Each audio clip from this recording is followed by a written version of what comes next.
Pemirsa, kita akan masuki kabar nang penambayan. DPRD Banjarmasin mendorong Pemko Banjarmasin untuk memiliki alat polymerase chain reaction.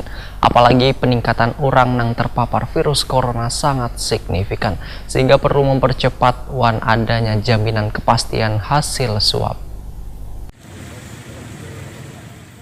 DPRD Banjarmasin mendorong pemerintah kota Banjarmasin untuk memiliki alat polymerase chain reaction atau PCR. Apalagi peningkatan orang yang terpapar virus corona sangat signifikan, sehingga perlu mempercepat adanya jaminan kepastian hasil swab. Wakil Ketua DPRD Banjarmasin Muhammad Yamin, Waitakoni Prima TV Kamarian Kamis 11 Juni 2020 memadahkan, ada beberapa daerah telah memiliki PCR, sehingga lebih cepat mengetahui positif negatif dari hasil tes virus corona. Muhammad Yamin membedakan hasil rapid test nang hanya bereaktif jika ada gejala virus, namun virus nang terdeteksi belum bisa dipastikan virus corona. Sehingga sudah sewajarnya pemerintah kota membeli PCR, mengingat wahini pemeriksaan sampel swab hanya ada di Banjarbaru. Itu pun daftar antriannya panjang karena dipakai Kalimantan Selatan dan Kalimantan Tengah. Politisi Partai Gerindra ini pun menegaskan bila pemerintah Provinsi Kalimantan Selatan dapat bantuan 2 unit PCR, tetapi akan tetap terjadi antrian panjang karena dipakai 13 kabupaten dan kota di Banua ditambah dari Kalimantan Tengah. Untuk menghindari antrian panjang untuk mengetahui orang yang terpapar virus corona, alangkah baiknya, ujar Muhammad Yamin, pemerintah kota Banjarmasin segera merealisasikan PCR. Bahkan bisa memprioritaskan terlebih dahulu orang atau lingkungan maupun kawasan yang terindikasi virus corona. Jikapun nanti pemerintah kota memiliki PCR, Muhammad Yamin berharap kada membebani warga bila ingin memeriksakan diri terpapar atau kada kena virus corona atau digratiskan.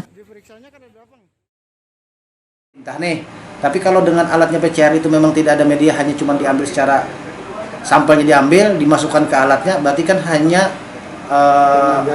tenaga medis dan juga operasional alat tersebut. Nah, kalau operasionalnya itu tidak terlalu membebani anggaran APBD, ya kenapa harus dibayar?